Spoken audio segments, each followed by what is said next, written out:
Oke, selamat siang teman-teman eClub semua. Perkenalkan, nama saya Suhadi. Hari ini saya akan bersama kalian untuk membahas suatu hal mengenai how to trade bullish flag and bearish flag. Nah, pertama-tama ini saya akan memperkenalkan suatu pemikiran di mana market itu sebenarnya sama seperti kita memancing di laut. Di laut itu tuh ada beberapa ikan, misal saja ada ikan lumba-lumba, ikan hiu, ikan paus. Nah, beneran market itu seperti laut itu. Nah, ikan saya ibaratkan sebagai pattern, laut itu sebagai marketnya, sedangkan modal kita atau lot kita itu saya ibaratkan sebagai money management kita. Seperti umpannya lah untuk memancing ikan itu. Nah, bukan misalnya kita tuh menggunakan modal kita dalam trading. Nah, modalnya itu begitu kita buka suatu open posisi, belum tentu kan posisi yang kita buka itu selalu saja taking profit. Bisa saja beberapa ada yang stop loss. Begitu juga begitu kita mancing, umpan yang sudah kita beli, kita lempar ke dalam laut. Nah, umpan itu kan kita harapkan selalu akan mendapatkan ikan. Tapi kan belum tentu umpan yang kita sudah lemparkan ke laut itu bisa saja disambar oleh ikan itu, namun ikan itu lepas. Konsep berpikirnya seperti itu. Lalu benarnya tuh kalau membahas mengenai market movement, pergerakan market itu sebenarnya tuh bisa diketahui. Contohnya saya kan menggunakan yang namanya pattern cangkul. Pattern cangkul ini teman-teman di eClub pasti sudah diajarkan pada saat di starter eClub. Dimana kalau teman-teman saya bertanya, bagaimana sih caranya kamu tuh menentukan posisi yang bisa dimasukin, terus posisi ini tuh menguntungkan atau enggak? Jawaban saya sih cuma satu sih, back to basic, yaitu menggunakan pattern cangkul ini. Dimana pattern cangkul yang sebelah kiri ini, itu tuh menggambarkan pergerakan bullish, sedangkan yang sebelah kanan ini menggambarkan pergerakan bearish. Nah, pattern cangkul ini sebenarnya nih merupakan pattern ABCD. Di sininya A, di sini B, di sini C, di sini D. Begitu juga yang sebaliknya yang bearish itu A, B, C, D. Di mana nih idealnya A, B, panjang AB sama dengan panjang CD. Di sini AB ini bisa juga disebut sebagai primary. Kalau yang BC ini kita sebutnya sebagai secondary. Sedangkan untuk yang bearish, panjang AB ini kita sebut sebagai primary, sedangkan yang B ke C ini kita sebut sebagai secondary. Di mana panjang AB ini pasti sama kayak CD, idealnya. Nah, untuk meningkatkan probabilitas kemenangan kita, biasa tuh hal yang saya ketahui terlebih dahulu, pertama, ketahui trennya dulu di major time frame-nya. Pilihannya saya sebenarnya cuma dua. Dia trennya naik atau trennya turun. Nah, di mana tuh kalau trennya naik? Dia tuh selalu membentuk higher peak, higher trough, higher peak, higher trough, higher peak. Kalau untuk yang bearish, dia akan selalu membentuk lower trough, lower peak, lower trough, lower peak, lower trough. Seperti ini pergerakannya. Jika kita sudah mengetahui hal ini, kemungkinan probabilitas kita untuk menang ataupun juga untuk profit sangat tinggi. Karena basicnya pattern ini berasal dari sini semua. Lalu, pertama-tama saya akan membahas apa sih yang namanya chart pattern itu. Nah, kalau chart pattern itu saya ibaratkan sebegini. Chart pattern itu cara termudah untuk memprediksi pergerakan suatu harga. Di mana chart pattern ini tuh bisa digunakan di time frame manapun. Terus chart pattern ini juga sebenarnya tidak bergerak dalam random, tapi dia tuh berbentuk seperti pola yang terulang repetitif terus. Nah, kenapa sih kita membutuhkan chart pattern? Sebenarnya dalam sebuah chart pattern ini sudah satu paket tuh, sudah komplit. Di mana tuh kita dapat mengetahui entry-nya di mana, stop loss-nya di mana, taking profit-nya di mana. Sebenarnya jika kita bisa memaksimalkan chart pattern ini, kita tuh bisa meningkatkan probabilitas menang kita sangat tinggi. Nah, salah satu chart pattern itu tuh adalah flag pattern. Flag pattern ini yang akan kita bahas hari ini. Apa sih itu flag pattern? Flag pattern itu seperti namanya sendiri, flag yang artinya bendera. Jadi bentuknya flag pattern itu seperti bendera. How to trade flag pattern? Bagaimana sih caranya mentradingkan flag pattern ini? Saya akan bahas di slide berikutnya. Nah, flag pattern ini nih salah satu dalam chart pattern, di mana chart pattern itu sebenarnya dibagi menjadi dua. Satu, dia sebagai continuation pattern. Kedua, dia sebagai reversal pattern. Nah, flag pattern ini ada dua macam. Satu yang nama kita bullish flag, di mana ini flagnya ini, pattern ini muncul dalam tren yang bullish. Sedangkan yang satu lagi yang namanya bearish flag, di mana pattern ini muncul dalam tren yang bearish. Nah, seperti ini kan gambar sebuah bendera. Apakah mirip bendera ini dengan pattern? Yuk kita lihat. Nah, teman-teman pasti sudah tahu nih yang tadi ini. Pattern A, B, C, D. Pattern A, B, C, D. Di mana inilah yang tergambarkan bullish flag-nya. Jadi tuh panjang AB di sini. Lalu kita tuh bakal, benernya kita tuh menunggu pattern itu terbentuk dengan matang di secondary-nya atau di DC-nya. Nah, flag pattern ini, dia tuh biasanya tuh ada kayak tiangnya. Kita sebut itu sebagai pole-nya. Begitu juga ada di bearish. Ya, bentuknya seperti ini. Gimana sih cara kita mentradingkan ini? Nah, kalau masalah trading, saya asumsikan ya dalam bentuk angka ini. Misalnya saja, yang akan saya bahas pertama yang bullish flag dulu. Misalnya kalau tinggi dari sini ke sini, misalnya ini yang paling rendahnya low-nya di 850. Sedangkan paling tingginya di 1000. Nah, berarti kan ada jarak nih, selisih 150 poin. Nah, di secondary itu, dia kan benar kan begitu naik, turun, naik, turun. Berarti ini kan sebenarnya turun untuk naik lebih tinggi lagi. Nah, di penurunan ini, saya asumsikan di sini yang paling bawah ini, angkanya adalah 900. Sedangkan di saat kita masuk di sini, 950.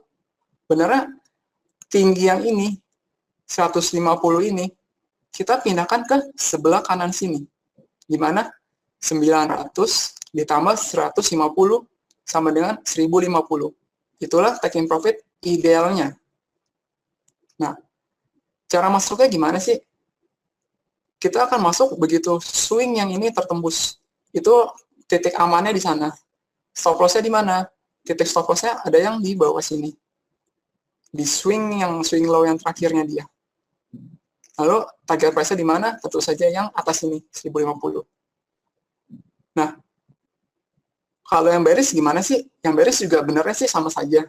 Analoginya sama, misalnya nih, tiangnya ini nih, angkanya ini menunjukkan angka 1200. Sedangkan ke sini dia 1000. Berarti panjang tiangnya ini ada sekitar 200 poin. Dimana kalau bearish flag itu kan benar kan turun, tapi kenaikannya ini untuk turun lebih dalam lagi.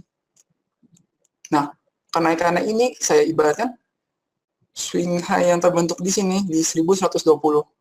Sedangkan swing low yang terakhir ini ada 1050. Berarti saya asumsikan di sini ada sekitar di sini 200, berarti 1120 kurang 200 sama dengan 920. Berarti kita masuknya di 1050, lalu kita menggunakan stop loss 1120, kemudian target price-nya di 920. Nah, inilah contoh flag pattern ini, flag pattern yang bullish. Seperti ini teman-teman bisa lihat.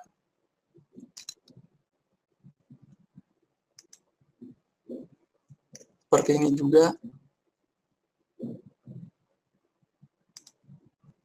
Seperti ini kalau di saham. Lalu ini yang bearish. Seperti ini. Lalu yang ini flag pattern. Yang ini juga sama flag pattern.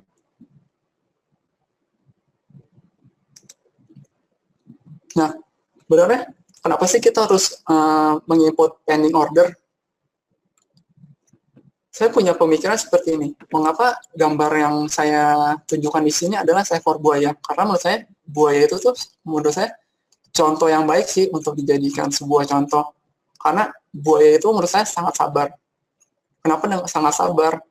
Bayangkan saja kalau teman-teman pernah lihat seekor buaya lagi mengincar mangsanya, biasanya dia akan dengan sabar menunggu di samping sungai. Nah, begitu mangsanya datang untuk minum air, begitu mangsanya minum, dia tidak langsung menggigitnya, tapi ditungguin dulu sampai udah benar-benar dia yakin 100%, lalu digigit. Nah, sama juga seperti dengan trading. Kenapa sih kita tuh harus pasang pending order? Pending order di sini, kalau di future, saya ibaratkan seperti buy stop dan sell stop. Kalau yang di saham, sama. Cuma kan kalau di saham kita tidak bisa menginput yang namanya pending order. Tapi bisa saja kita titipkan ke broker kita untuk membantu kita dalam trading. Nah, itu sih si buaya ini sudah diincar oleh buaya. Kan begitu mau diterkam ada dua kemungkinan sebenarnya. Di sini mangsanya dia sudah tahu langsung kabur, atau begitu digigit jadi santapan si buaya. Sama seperti trading. Jadi begitu kita pasang pending order, misalnya saya pasang buy stop, saya meyakinkan diri saya bahwa pattern ini akan ke atas harganya, pergerakannya. Nah, begitu dia harga masih bergerak di bawah, ibaratnya dia kan masih belum menyentuh pending order, dia akan bergerak liar. Nah, begitu dia udah menyentuh pending order, nah disinilah pertempuran sebenarnya terjadi. Apakah dia akan menembus ke arah stop loss kita atau ke arah taking profit kita? Nah, bagaimana sih untuk meningkatkan probabilitas kita tuh supaya winning rate-nya tinggi? Pertama, yang seperti saya sudah dijelaskan di awal-awal, benar kita tuh harus menentukan arah trennya dulu. Kasat matanya gimana sih tren ini nih terbentuk? Apakah dia bullish trend, ataukah dia bearish trend, ataukah dia sideways? Probabilitas menang saya yang paling tinggi itu sebenarnya ada di dua, bullish trend dan bearish trend. Kenapa saya menghindari sideways? Karena biasanya di sideways itu banyak tipuan-tipuan. Sedangkan saya diajarkan di CIP itu sebagai trader yang trend following. Nah, lalu alasan selanjutnya, kenapa sih kita mesti input pending order? Ini sih alasan yang menurut saya sih paling penting sih. Begitu saya mengetahui alasan kedua ini, pasti cara kalian trading itu sudah mulai berubah. Oke, inilah alasan kenapa sih kita mesti input pending order. Ada yang namanya itu pattern development atau yang namanya pengembangan pattern. Pengembangan pattern ini yang awal-awal ini, kalau kalian sudah mengetahui yang namanya chart pattern, pasti tahu ini namanya pattern apa. Ini yang namanya pennant. Di dalamnya tuh ada 3 gerakan. Nah, ibaratnya saja nih, kalian kalau pennant kan masuknya pas ini, kita tembus swing high yang terakhirnya ini. Tapi kalau misalnya kita bilang tuh, saya mau masuk duluan, ngapain nungguin sampai atas? Karena benernya pattern ini nih belum mature, dia belum matang. Begitu kita masuk, selanjutnya apa yang terjadi? Dia tuh masih membentuk pattern lagi loh. Nah, pattern keduanya itu tuh benernya falling wedge di sini. Kayak tuh kenapa kita sering yang namanya tuh trader-trader yang belum berpengalaman, dia selalu saja kena stop loss lagi. Lalu dari yang ketiga, baru yang kita berjumpa yang namanya flag pattern. Dia makin ke bawah. Lalu selanjutnya yang terakhir, pola yang menurut saya ini oke lah untuk di trading kan. Di sini ada descending broadening wedge. Itulah alasan mengapa kita harus menginput yang namanya pending order. Pertama dari penan, kedua dia bakal kembali lagi ke falling wedge, ketiga dia bakal ngebentuk flag, keempat dia bakal ngebentuk descending broadening wedge. Seperti itulah teman-teman. Nah, kalau saya bisa memberikan suatu kesimpulan nih, bagaimana sih trading itu bisa diperbaikin lagi sehingga kita tuh bisa mengincar namanya profit yang maksimal. Pertama, tentukan yang namanya trend di major time frame. Mengapa tren ini penting? Karena benar dengan kita mengikuti tren, berarti itu kita tuh secara tidak langsung mengurangi yang namanya risk. Jika teman-teman saya bertanya kepada saya, so gimana sih caranya kamu tuh trading? Pertama saya akan bilang ke mereka, yang saya beli itu benar harga, yang saya beli itu trennya. Dari sanalah profit-profit mulai bermunculan. Begitu kita mulai atau mengikuti tren yang di marketnya itu. Lalu yang kedua, temukan yang namanya pattern. Tentu saja yang namanya pattern itu sangat banyak. Bisa saja ada yang namanya tuh seperti penan tadi, ada yang namanya falling wedge, rising wedge, terus ada lagi triangle, double top, double bottom, apapun itu. Kalian tuh benarnya bisa mempelajari hal itu, karena tiap-tiap pattern ini tuh benarnya cara masuk dan cara keluar maupun tracking profitnya ini berbeda-beda karakternya. Lalu yang ketiga, calculate atau hitunglah risk dan rewardnya. Di sini risk ini ibaratnya nih stop loss kita, dan reward kita ini ibaratnya taking profit kita. Nah, ini bisa mungkin minimal nih risk berbanding sama reward itu 1:1. Jangan sampai misalnya risk-nya itu nih 100 poin, tapi reward-nya kita benar kita incarnya cuma 50 poin. Kalau kejadian ini terus berulang, maka kemungkinan besar tuh risk-nya ini nih menang loh dibandingin namanya taking profit, alias kita tuh benernya merugi di sini. Sedangkan kalau kebalikannya, kalau misalnya tuh kita incar nih taking profitnya di 100 poin, sedangkan kalau di stop loss nih 50 poin. Nah, tentu saja kalau kita hitung secara probabilitas, misalnya seperti lempar koin, maka kemungkinan besar in the end kita akan untung. Kalau misalnya ini 1:1, 50 poin, 50 poin, maka yang diharapin adalah di sini ada winning rate-nya. Cara kita masuk. Lalu yang keempat, find entry point in small time frame. Kalau saya pribadi, saya menyukai yang namanya tren major time frame saya itu benarnya kalau di future itu di H4, sedangkan kalau yang di small time frame itu saya menggunakan yang namanya M30. Jadi misalnya H4 saya turunkan 2 derajat, H1 saya lewatin masuk ke M30. Nah, di M30 ini kita menentukan entry point-nya, bisa menggunakan candlestick, bisa menggunakan Fibonacci, dan lain sebagainya. Lalu yang kelima, yang terakhir, put your pending order. Input pending order-nya, including stop loss dan taking profit. Kenapa sih kita mesti input yang namanya stop loss dan taking profit? Karena cara saya berpikir seperti ini nih. Pertama yang stop loss ya.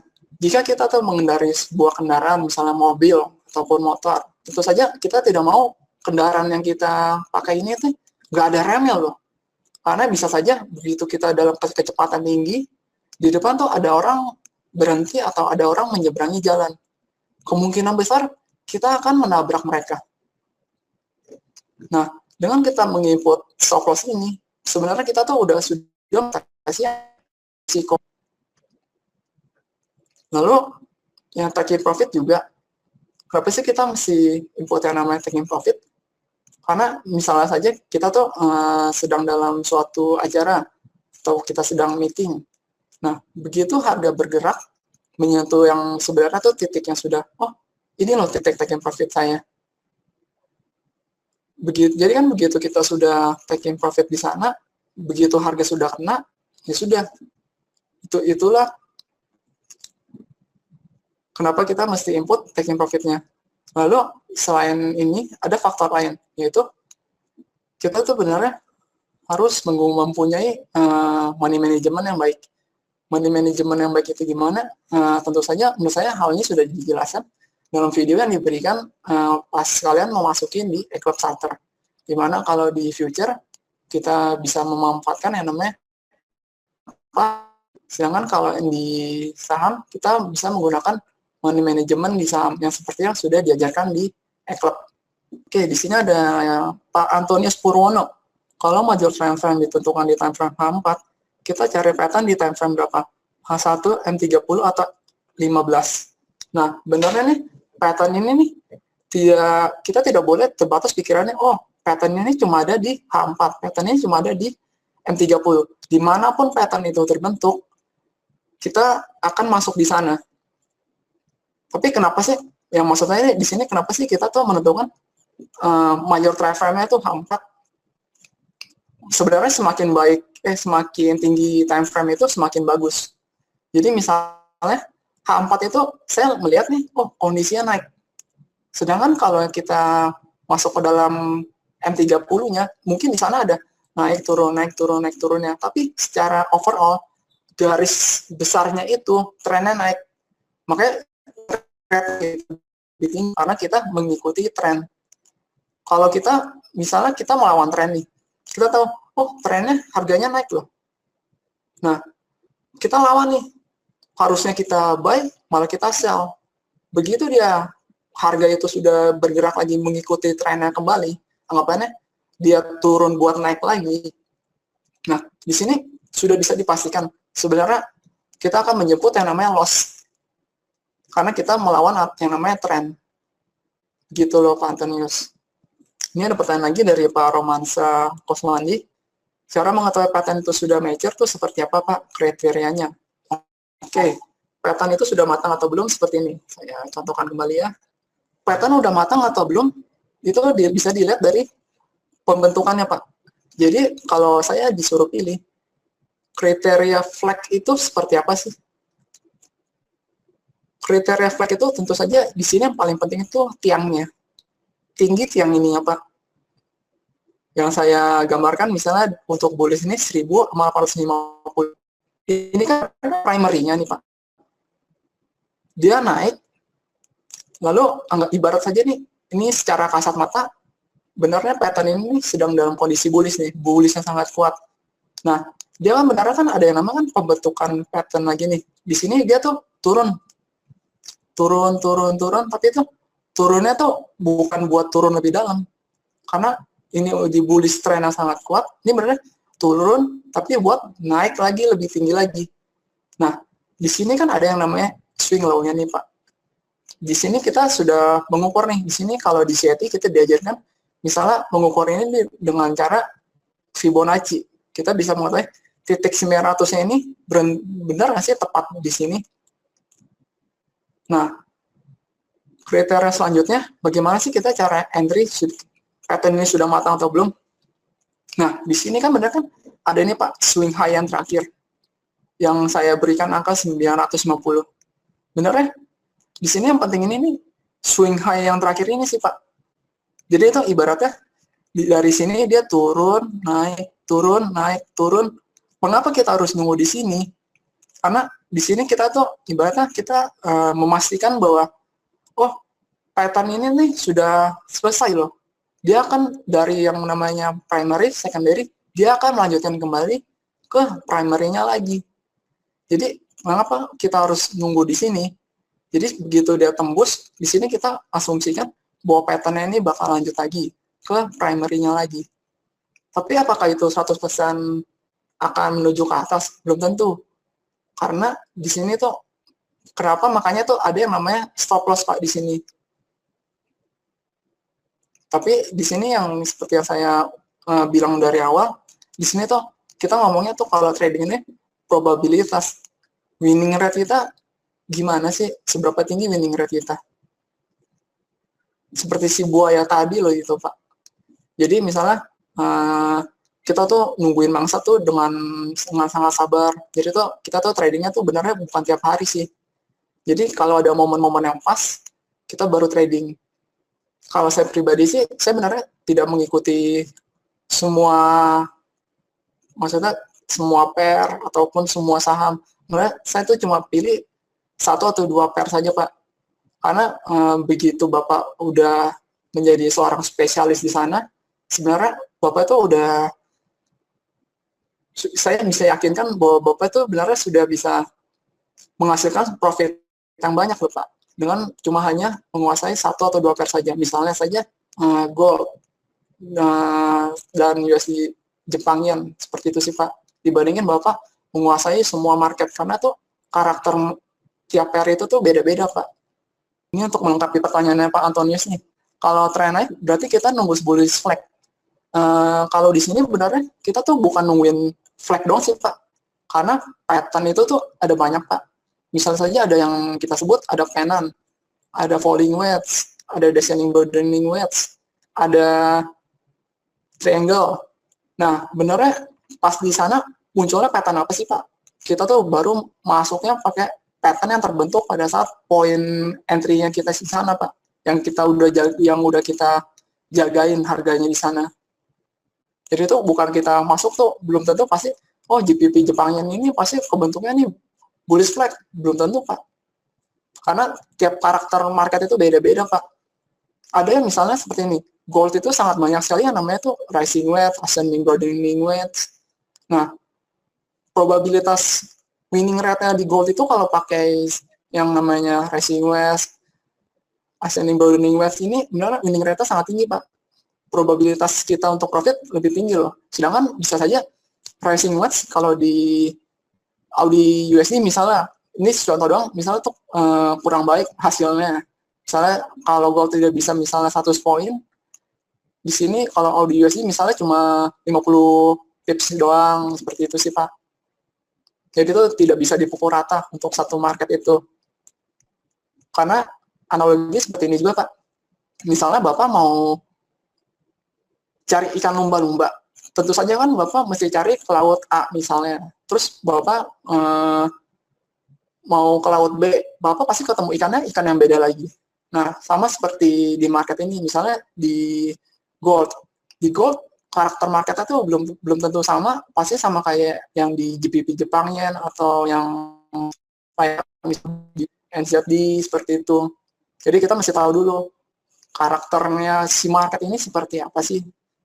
Biasanya sih kalau saya dulu itu, saya tuh scanning dari depan sampai belakang, saya pakai time frame yang gede, baru saya lihat ini, karakter marketnya seperti ini loh. Misalnya begitu dia naik, langsung turun lagi. Kalau nggak begitu dia tembus yang swing yang sebelumnya, dia langsung naik terus. Seperti itu sih. Kalau Bapak perhatikan nih, karakter tiap market itu beda-beda. Ini Pak Antonius lagi, jadi dengan Fibo kita tunggu bullish pattern di 61,8. Di sini pattern 61,8 ini yang Bapak bilang nih Fibonacci ratio ini cuma kayak asumsi saya doang sih Pak. Seperti yang saya udah bilangin, benernya begitu 61,8 udah tersentuh, benernya kita tuh tidak langsung masuk sih. Tapi kita nungguin kejadian apa sih yang terbentuk di sana, ada pattern apa sih yang bisa meyakinkan diri saya tuh bahwa harga ini sudah mau kembali naik loh, seperti itu. Bisa saja kita memastikan diri kita memakai moving average misalnya. Misalnya moving average itu kan sebenarnya kan berfungsi sebagai arah pergerakan trennya mau kemana sih. Misalnya dia, kalau misalnya tuh harga bergerak di atasnya moving average, kan kemungkinan besar tren ini sedang naik loh. Sedangkan kalau harga tuh bergerak di bawahnya moving average, harga ini sedang turun loh. Kalau yang di tengah-tengah berarti harga itu sedang sideway. Ini untuk menambah pengetahuan teman-teman aja ya. Sebenarnya ini kita sih bisa menentukan. Misalnya harga ini sedang bergerak dalam bullish. Tentu saja pasti di pikiran kita tuh selalu muncul yang namanya tuh, kapan sih harga ini tuh menjadi bearish? Sebenarnya ada yang namanya kode-kode pada saat pembentukan itu dari bullish ke bearish maupun dari bearish bentukannya sih, maksudnya kode-kodenya ini. Teman-teman bisa pelajarin hal itu di CET, di mana di sana tuh dikupas dengan jelas bagaimana sih cara kita tuh memprediksi hal tersebut. Jadi tuh bukan cuma nebak-nebak doang. Kalau dulu saya tuh kalau di CET kita sih diajarin seperti ini sih Pak. Jadi begitu kita udah masuk yang namanya materi pattern, kan kita dikasih tahu nih, oh pattern ini bentuknya seperti ini, pattern flag ini seperti ini. Nah, kita tuh ditugasin tuh cari misalnya nih 10 bullish flag atau 10 bearish flag. Nah, kita cari tuh Pak. Bisa di market di saham, bisa juga market di future. Nah, kita cariin tuh. Itu ibaratnya tuh PR kita lah yang harus kita kumpulin. Nah, kalau bisa sih praktis itu sih max perfect sih Pak.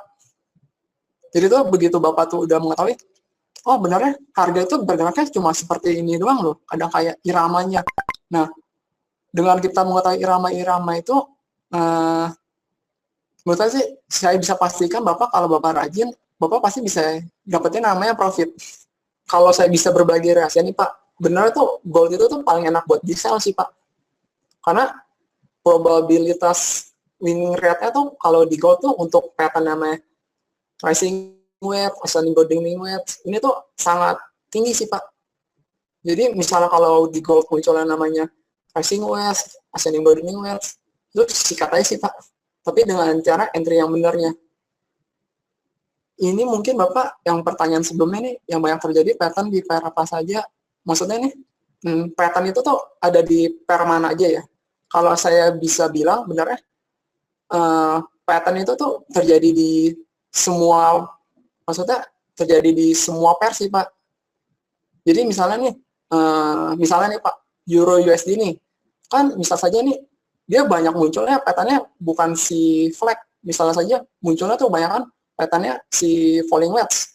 Kalau nggak, pattern yang paling saya kuasain itu benernya tuh pattern cangkul sih Pak. Karena benernya tuh semua pattern itu nih dasarnya sebenarnya cangkul. Nah, cangkul ini kan benernya kan pembentukannya seperti yang saya ajarkan di slide ini nih Pak. Bentuknya kan cuma seperti ini doang kan Pak. Jadi dia tuh benernya tuh naik, turun, tapi itu turunnya untuk naik lagi. Benernya, ini yang saya bilangin ke teman-teman saya sih, benernya kalau kalian mau trade aja pattern ini, pattern cangkul. Karena benernya cangkul ini nih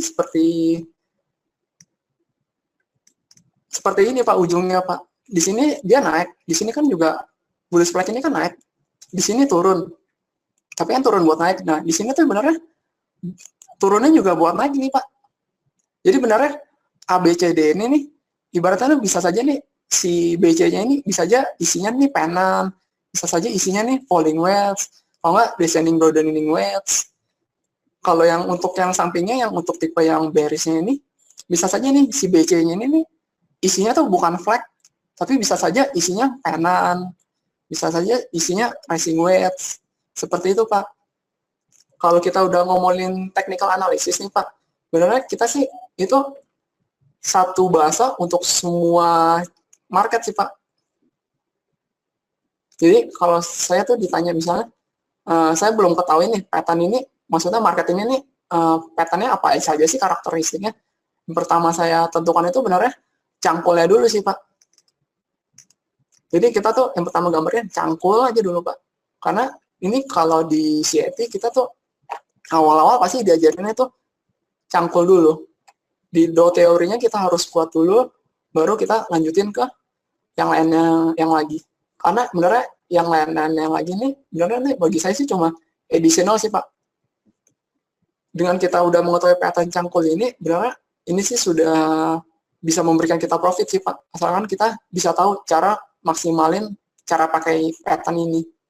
Berarti kalau kita hanya trading di gold, kita harus menguasai beberapa pattern ya Pak. Benernya sih kalau kita kayak ilmu pengetahuan nih Pak, semakin banyak kita ketahui kan semakin, misalnya kalau kita menemui kasus seperti ini kan kita tahu nih Pak, kunci jawabannya apa sih.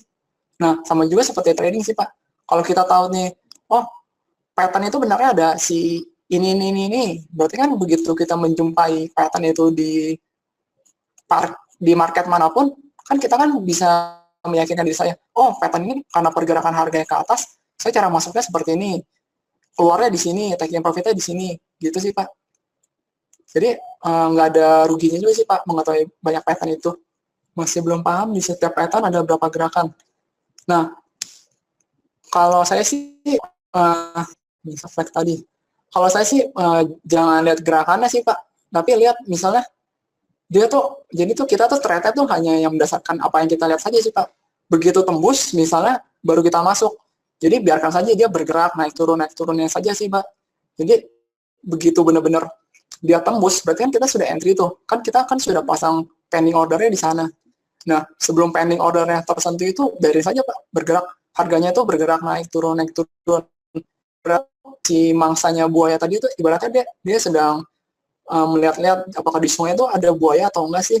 Jadi dia kan mungkin kan maju mundur. Nah begitu dia udah yakin bahwa nggak ada buaya, padahal di dalamnya ada buaya, di mana si buaya ini pending order kita, dia kan lagi minum nih Pak. Jadi begitu si harganya sudah menyentuh pending order kita, di sini kan benar kan pergulatan nih. Benarnya kita dapat si mangsanya atau mangsanya itu yang kabur sih. Seperti itu. Di sini kalau Bapak nih jangan pusing di gerakannya sih Pak. Tapi itu kalau bisa belajar tarikannya di swing-swingnya sih Pak. Bisa swing high ke swing high-nya, swing low ke swing low-nya. Bapak belajar tarik-tarik dulu Pak. Nah dari Bapak belajar tarik-tarik itu, Bapak tuh ntar bisa menentukan Pak. Oh ini misalnya pattern flag, ini pattern pennant, seperti itu sih Pak.